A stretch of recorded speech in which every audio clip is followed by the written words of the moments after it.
This is part third of class 9 science chapter 1।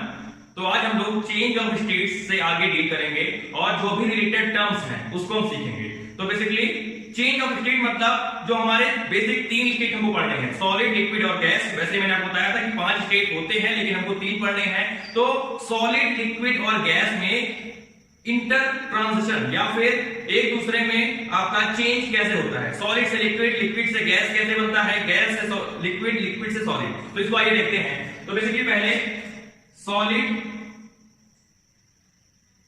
Liquid and third is gas. अब इसका example लेते हैं। सबसे कॉमन है वो है आपका आइस का। सॉलिड का एग्जांपल आपका आइस, उसके बाद लिक्विड का आपका है वाटर और द थर्ड इज गैस का आपका है वाटर वेपर। वाटर वेपर या फिर जिसे आप कहोगे स्टीम। ठीक है। अब अलग अलग में अलग अलग चीज हो सकता है कि उसको आप वाटर वेपर लिखे, कोई स्टीम लिखे, से मैंने उसको दोनों आपको दो नोट कर दिया है। तो बेसिकली आपके पास दो मेथड हैं चेंज ऑफ स्टेट करने का। चेंज ऑफ स्टेट, स्टेट को बदलने के दो मेथड हैं। पहला आपका बाय चेंजिंग टेम्परेचर और जो दूसरा है बाय चेंजिंग प्रेशर। तो हम दो तरह से आपका चेंज ऑफ स्टेट कर सकते हैं। या तो हम उसका टेम्परेचर, तापमान को कम ज्यादा करें, किसका, आपका सॉलिड, लिक्विड, गैस मतलब ice, water, water vapour, steam का, या फिर उसका प्रेशर चेंज करें। तो आइए देखते हैं। सबसे पहले देखते हैं कि टेम्परेचर से क्या इफेक्ट पड़ता है, टेम्परेचर को ऊपर करने से क्या इफेक्ट पड़ता है। तो सबसे पहले यहां पे कर देते हैं इंक्रीज इन टेम्परेचर। मतलब हम पहले केस में आपका इधर से टेम्परेचर को बढ़ाएंगे और उसके बाद दूसरे केस में डिक्रीज करेंगे। कैसे? ऐसे यहां पे हो जाएगा आपका डिक्रीज इन टेम्परेचर। मैंने इसको एक बार नहीं बना दिया है कि इसमें आपको आसानी से समझने के लिए। तो इसका मतलब हम आइस पे जब टेम्परेचर देंगे, जब हम आइस को हीट करेंगे या गर्म करेंगे तो क्या होगा, आइस आपका मेल्ट होगा। इसे आप कहोगे मेल्टिंग। और इसके लिए एक और टर्म होता है आपका फ्यूजन। क्या? जब भी आप इधर ऊपर का मतलब जितने भी ऊपर कह रहे हैं वो बताएंगे कि टेम्परेचर आप बढ़ा रहे हो और नीचे वाले बताएंगे कि टेम्परेचर आप कम कर रहे हो। तो आइस को आपने हीट किया तो मेल्टिंग होगी या फ्यूजन होगा, दोनों एक ही है, तो आपका वो आपका वाटर बन जाएगा। ठीक है। नेक्स्ट, जब आप वाटर को हीट करोगे, जब आप वाटर को हीट करोगे तो आपका वो वाटर वेपर या आपका स्टीम में कन्वर्ट होगा। वाटर वेपर या स्टीम में, इसको बोलते क्या है, वेपोराइजेशन या फिर बॉइलिंग। ध्यान रखिए, क्या बोलेंगे, वेपोराइजेशन या बॉइलिंग।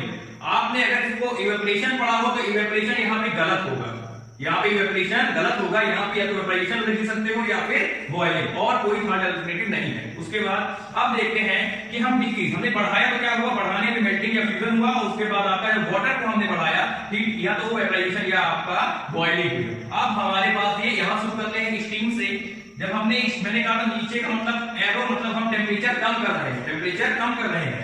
तो जब भी हम गैस या स्टीम में टेम्परेचर कम करेंगे वाटर केस में, तो आपका क्या होगा, इसे बोलते हैं कंडेंसेशन। इसको क्या बोलोगे आप कि यहां पे क्या हुआ, कंडेंसेशन। वेपोराइजेशन या बॉइलिंग का उल्टा आपका कंडेंसेशन, कंडेंसेशन हो गया। ठीक है। उसके बाद आपका जब आपने वाटर का डिक्रीज किया, आपने टेम्परेचर, पानी से आप टेम्परेचर डिक्रीज कर रहे हैं, तो क्या होगा यहां पे आपका फ्रीजिंग। फ्रीजिंग, ध्यान दीजिए, आइस को हीट किया तो मेल्टिंग या फ्यूजन, और वाटर को हीट किया तो वेपोराइजेशन या बॉइलिंग। उसके बाद आपने स्टीम को आपने ठंडा किया या टेम्परेचर डिक्रीज किया तो आपका यहाँ पे वो कंडेंसेशन, और उसके बाद जब आपने वाटर को कूल किया तो आपका हो गया यहाँ पे आपका फ्रीजिंग। तो ये आपका मुझे लगता है कि चेंज ऑफ स्टेट कैसे होता है टेम्परेचर पे, आपको इतना क्लियर हो गया होगा। अब इसके पीछे का बेसिक लॉजिक क्या है, लॉजिक क्या है आपका, उसको हम डिस्कस करते हैं। ठीक है, तो ये देखते हैं, स्टार्ट करते हैं। मान लीजिए ये आपका एक सॉलिड है और ये आपका एक गैस वाटर, सॉरी ये आपका एक लिक्विड है आपका वाटर। तो आपका क्या है, सॉलिड ब्रैकेट में आइस और आपका ये आपका लिक्विड ब्रैकेट में वाटर, ठीक है। तो इसके मैंने आपको कल ही बताया था, इसके जो पार्टिकल्स हैं वो आपके काफी क्लोजली रिलेट होते हैं एक दूसरे से, और जो आपका लिक्विड है उसके पार्टिकल्स रिलेटिवली कंपेयर करोगे तो आपका कुछ दूरी पे होते हैं। तो जब हम हीट करते हैं, हमने क्या किया, इसको हीट किया, तो हीट करने पे आपका जब भी हम आपको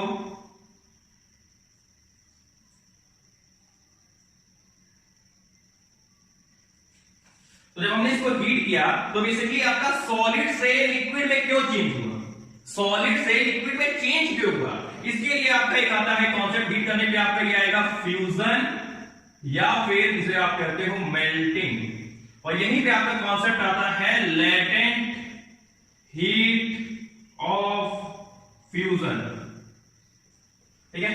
तो ये क्यों होता है, लेटेंट हीट का मतलब आप जान लीजिए छुपी हुई ऊर्जा या गर्मी, लेटेंट हीट का मतलब छुपी हुई, लेटेंट का मतलब छुपी हुई और हीट का मतलब गर्मी या ऊष्मा, ठीक है। तो ये है आपका लेटेंट हीट, मतलब जो भी आपको दिखाई ना दे, ठीक है। तो जो ये आपके पार्टिकल्स हैं, सॉलिड में हमने कल देखा था कि जो इंट्रामोलिकुलर दो मॉलिक्यूल्स के बीच का जो अट्रैक्शन फोर्स है वो बहुत स्ट्रांग होता है, सॉलिड के बीच का फोर्स बहुत स्ट्रांग होता है, और जो स्पेस होती है वो बहुत कम होती है, मॉलिक्यूल्स के बीच की स्पेस बहुत कम होती है, और जो आपका अट्रैक्शन है वो बहुत ही आपका स्ट्रांग होता है। जैसे कि आपके दो अच्छे दोस्त होते हैं, दो अच्छे दोस्त की तरह ये हैं, बेस्ट फ्रेंड टाइप के, तो जिनको ब्रेक करने के लिए आपको बहुत ज्यादा आपको मेहनत करनी पड़ती है। तो वही चीज यहाँ पे जब आप इसको हीट करते हो, हीट करने को मैंने भी कहा था कि इसकी काइनेटिक एनर्जी बहुत मिनिमम होती है, काइनेटिक एनर्जी मिनिमम होती है। जब आप हीट करते हो तो क्या होता है, काइनेटिक एनर्जी इंक्रीज करती है, ऊपर कह लो मतलब काइनेटिक एनर्जी इंक्रीज करती है, इसके पार्टिकल्स की काइनेटिक एनर्जी इंक्रीज करी, काइनेटिक एनर्जी इंक्रीज करी तो पार्टिकल जल्दी जल्दी तेज आपका मूवमेंट करेंगे, तेज मूवमेंट करेंगे, तो आपका जो इंट्रामोलिकुलर आपका वो क्यों करेंगे, क्योंकि आपका इंट्रामोलिकुलर फोर्स ऑफ अट्रैक्शन आपका कमजोर होता है, इंट्रामोलिकुलर फोर्स ऑफ अट्रैक्शन कमजोर होता है, क्योंकि हीट जो अट्रैक्शन के फोर्स है उसको आपका रिड्यूस कर देती है, उसको कम कर देती है, और जब अट्रैक्शन का फोर्स आपका कम हो गया तो आपका जो स्पेसिंग है वो बढ़ गया, क्या, अब फिर सुनिए, हीट आपने प्रोवाइड किया, हीट प्रोवाइड किया तो फोर्स ऑफ अट्रैक्शन कम हुआ, काइनेटिक एनर्जी बढ़ गई, फोर्स ऑफ अट्रैक्शन कम हुआ, काइनेटिक एनर्जी बढ़ गई, और अल्टीमेटली आपका जो स्पेसिंग है, स्पेसिंग भी आपकी बढ़ गई, हीट देने पे काइनेटिक एनर्जी बढ़ गई, स्पेसिंग बढ़ गई, फोर्स ऑफ अट्रैक्शन आपका कम हो गया, इस वजह से आपका ये सॉलिड से लिक्विड आपका चेंज हुआ। क्यों, आपने फिर सुन लिया, इसको एक बार सुन लीजिएगा, काफी क्लियर हो जाएगा आपको कॉन्सेप्ट कि ऐसा क्यों होता है, होता है क्योंकि इसका कोई मतलब नहीं है, लेकिन क्यों होता है क्योंकि आपका ये दोनों चीज आपकी काइनेटिक एनर्जी वो बढ़ जाता है, वो आपका रिड्यूस हो गया, ठीक है। ये आपका फंडा है कि क्यों ऐसा होता है। और लेटेंट हीट ऑफ फ्यूजन क्या होती है, 1 kg आइस को आपका मेल्ट करने में जितनी भी हीट रिक्वायर्ड होती है, 1 kg हीट को मेल्ट करने पे आपका जितनी भी हीट आपको चाहिए वो आप कहलाता है लेटेंट हीट ऑफ फ्यूजन या फिर specific latent heat of fusion. 1 kg solid को मेल्ट करने के लिए जो भी आपकी हीट आपको चाहिए वो है आपकी लेटेंट हीट ऑफ फ्यूजन या फिर specific latent heat of fusion, ठीक है। अब इसी बात आप एक चीज और आप ध्यान दीजिए कि मेल्टिंग पॉइंट क्या होता है, मेल्टिंग पॉइंट क्या होता है, मेल्टिंग पॉइंट बेसिकली आप डिफाइन करोगे कि वो टेम्परेचर जिस पे आपका सॉलिड मेल्ट होना शुरू होता है, एटमॉस्फेरिक प्रेशर पे, मतलब ऐसा टेम्परेचर जिस पे आपका सॉलिड मेल्ट होना शुरू हो जाए, और atmospheric temperature, normal atmospheric temperature पे उसे बोलते हैं आपका मेल्टिंग पॉइंट। और मेल्टिंग पॉइंट क्या होता है, 0 डिग्री सेंटीग्रेड, क्या होता है 0 डिग्री सेंटीग्रेड के वाटर की बात कर रहा हूं मैं, ठीक है, पानी की बात कर रहा हूं, उसका है 0 डिग्री सेंटीग्रेड, और इसको अगर केल्विन में चेंज करना हो तो +273 केल्विन इक्वल टू 273 केल्विन। तो हमने देखा आपका कि लेटेंट हीट ऑफ फ्यूजन क्या होता है और मेल्टिंग पॉइंट क्या होता है। अब हम आपका देखेंगे कि लेटेंट हीट ऑफ वेपोराइजेशन या फिर बॉइलिंग पॉइंट किसे कहते हैं, इसे हम चेंज कर लेते हैं।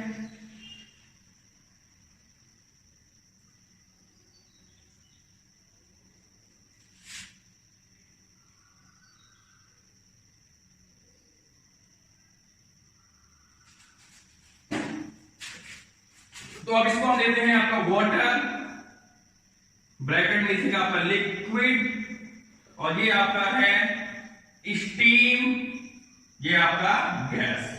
अब इसके हम बना देते हैं आपका 1 2 3 4 5 6 7 8 9 1 2 3 4 5। तो आप देखिए कि आपका इसका क्या सीन होता है। जब आपने वाटर को हीट किया, जब आपने वाटर को हीट किया तो यहां पे आपका वेपोराइजेशन या फिर इसे आप कहते हो बॉइलिंग होता है, ठीक है, ये आपने पहले पढ़ा है। और इसका भी रीजन क्या है कि आपका काइनेटिक एनर्जी इंक्रीज करती है और आपका स्पेसिंग भी इंक्रीज करती है, और इंट्रामोलिकुलर फोर्स ऑफ अट्रैक्शन क्या होता है, इसका उल्टा मतलब डिक्रीज करता है। इंट्रामोलिकुलर फोर्स ऑफ अट्रैक्शन आपका डिक्रीज करता है, ठीक है। अब यहां पे देखिए लेटेंट हीट ऑफ वेपोराइजेशन का क्या कॉन्सेप्ट है, और बॉइलिंग पॉइंट क्या होता है, बॉइलिंग पॉइंट क्या होता है, ठीक है। तो मैंने बताया था लेटेंट हीट मतलब छुपी हुई हीट। तो यहां पर वही कॉन्सेप्ट लगाइए, 1 केजी वाटर को आपका वेपोराइज या बॉयल करने के लिए जितनी भी हीट आपकी रिक्वायर्ड है एटमॉस्फेरिक प्रेशर पे, 1 केजी वाटर को वेपोराइज या बॉयल करने के लिए जितनी भी हीट आपकी रिक्वायर्ड है वो आपको कहलाएगी लेटेंट हीट ऑफ वेपोराइजेशन या फिर specific latent heat of vaporisation, clear है। अब उसके बाद बॉइलिंग पॉइंट क्या है, वो पॉइंट या वो टेम्परेचर जिस पे आपका वाटर बॉयल या वेपोराइज होना शुरू हो जाए, वो टेम्परेचर जिस पे आपका वाटर वेपोराइज या बॉयल होना शुरू हो जाए वो है आपका boiling point eight normal temperature, ठीक है। और ये आपका क्या होगा 100 डिग्री सेंटीग्रेड, और इसको केल्विन में करना हो तो +273 K = 373 K, ठीक है। तो हमने देखिए किया कि आपको क्या होता है, यहाँ पे एक छोटा सा कॉन्सेप्ट और आता है, छोटा सा कॉन्सेप्ट और आता है कि इवेपोराइजेशन और बॉइलिंग में क्या अंतर है। तो इसको देखते हैं कि आपका इवेपोराइजेशन, यहां पर देखिए इवेपोराइजेशन लिख रहे हैं, इवेपोरेशन ये होगा evaporation, evaporation and boiling. Evaporation and boiling में क्या अंतर है, तो इवेपोरेशन और बॉइलिंग में केवल एक अंतर है कि इवेपोरेशन आपका सरफेस फिनोमेना है। क्या है आपका इवेपोरेशन, आपका सरफेस फिनोमेना है, और आपका जो बॉइलिंग है वो आपका बेसिक ओवरऑल, इसको आप इवेपोरेशन और ये आपका बॉइलिंग। तो इवेपोरेशन का मतलब जो आपका जो वाटर स्टीम में चेंज होगा वो आपका कहां से होगा, सरफेस से। कहां से आपका जो आपका इवेपोरेशन होगा उसके लिए जो रिमेनिंग आपका यूनिट है इसका गर्म होना जरूरी नहीं है, केवल सरफेस आपकी गर्म होगी और सरफेस से आपके मॉलिक्यूल्स वेपोराइजेशन पर चेंज होना आपका शुरू हो जाएंगे। उसके लिए नीचे के जो आपके जितना भी आपका लिक्विड है या वाटर है उसका गर्म होने या हीट होने का कोई आपका लॉजिक नहीं है, वो होगा तभी होगा। लेकिन जो बॉइलिंग में आपका क्या होगा, ये पार्टिकल ये पार्टिकल ये हर एक पार्टिकल आपका हीट होगा, उसके बाद ही आपका बॉइलिंग होगी। इसमें अगर ये पार्टिकल्स हैं तो ऊपर के पार्टिकल्स हीट अप हो जाएंगे इवेपोरेशन में और वो आपका वेपर में चेंज हो जाएंगे, लेकिन बॉइलिंग में जब तक एंड का पार्टिकल आपका गर्म नहीं होगा तब तक आपका बॉइलिंग नहीं शुरू होगा। तो ये आपका सरफेस फिनोमेना है और ये आपका इंटीग्रेटेड फिनोमेना है, यही केवल आपका डिफरेंस है इवेपोरेशन और बॉइलिंग के अंदर। अब हम देखते हैं कि प्रेशर का क्या आपका इफेक्ट होता है आपका चेंज ऑफ स्टेट पे।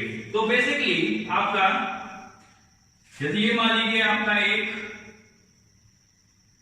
गैस है, इसे आप स्टीम भी कहोगे, कह सकते हो। उसके बाद ये आपका लिक्विड है जिसे आप वाटर कह सकते हो या कहोगे यहां पे। तो इसके आपके पार्टिकल्स बहुत दूर दूर हैं और इसके आपके रिलेटिवली पास में है। तो होता क्या है आपका कि हमको दो चीजें करनी पड़ती हैं प्रेशर का अगर हमको चेंज ऑफ स्टेट करना है तो। पहला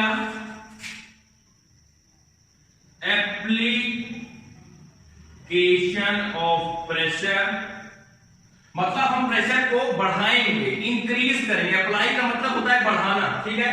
तो हम पहले आपके गैस को और कंप्रेस करेंगे, मतलब कि प्रेशर को बढ़ाएंगे, और दूसरा कूल डाउन करेंगे। कूल डाउन का मतलब टेम्परेचर को रिड्यूस करेंगे। तो हमको अगर चेंज ऑफ स्टेट करना है प्रेशर के माध्यम से, तब भी हमको एक चीज ध्यान देना है कि हमको आपका दोनों चीज करना पड़ेगा, प्रेशर को बढ़ाना होगा, टेम्परेचर घटाना होगा। और इसका फायदा क्या है आपका, कोई ये नहीं कह सकता कि ये चीज दोनों करना ही पड़ेगा, लेकिन ये आपका किया जाता है। अगर नहीं करोगे तो क्या होगा कि अगर मान लीजिए आपको 100 यूनिट प्रेशर में काम आपका चल जा रहा है, जब आप टेम्परेचर रिड्यूस करते हो, तो अगर आप टेम्परेचर रिड्यूस नहीं करोगे तो आपको अराउंड 200 यूनिट प्रेशर लगाना पड़ेगा। तो अगर आप टेम्परेचर रिड्यूस कर देते हो तो प्रेशर आपको कम इंक्रीज करना पड़ेगा, प्रेशर को कम इंक्रीज करना पड़ेगा। इसीलिए आपका जो भी आपका प्रेशर अप्लाई किया जाता है, कंप्रेस किया जाता है गैस को या फिर आपका वाटर को, तो आपका वाटर से आपका बहुत कम कंप्रेस होता है। इसलिए ज्यादातर केस में आपका गैस को ही प्रेशर से कंप्रेस किया जाता है। जब इसका एग्जांपल आप सोचो, इसका एग्जांपल आपका क्या होगा, CNG, LPG, और क्या हो सकता है आपका ड्राई आइस। ये तीनों आपके बेस्ट एग्जांपल है, ये तीनों आपके बेस्ट एग्जांपल है। लेकिन इस केस के आपके एग्जांपल में आपका CNG और LPG ठीक है मेन एग्जांपल्स। क्या होता है, जो CNG का फुल फॉर्म होता है आपका compressed natural gas, compressed natural gas, और LPG का फॉर्मूला होता है लिक्विफाइड पेट्रोलियम गैस।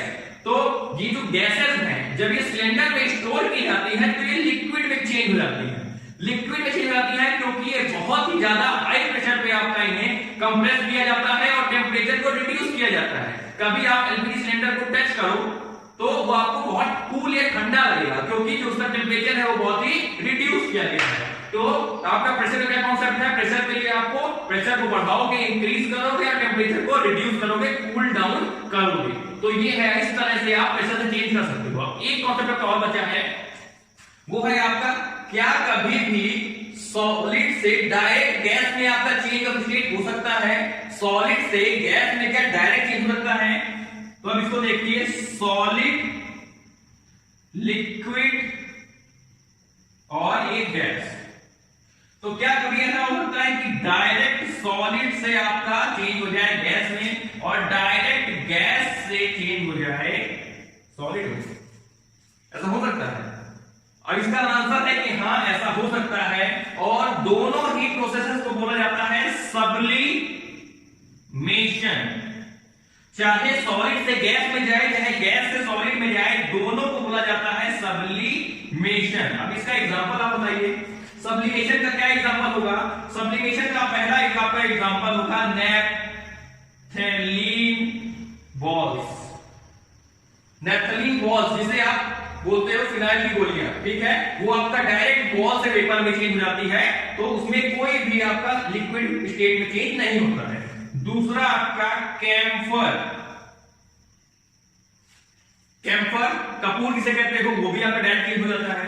थर्ड आपका इंसेंस स्टिक, जो आपकी अगरबत्ती है, अगरबत्ती को कभी आपने देखा है वो मेल्ट होगी पानी की तरह, तो वो भी आपका नहीं चेंज होती है।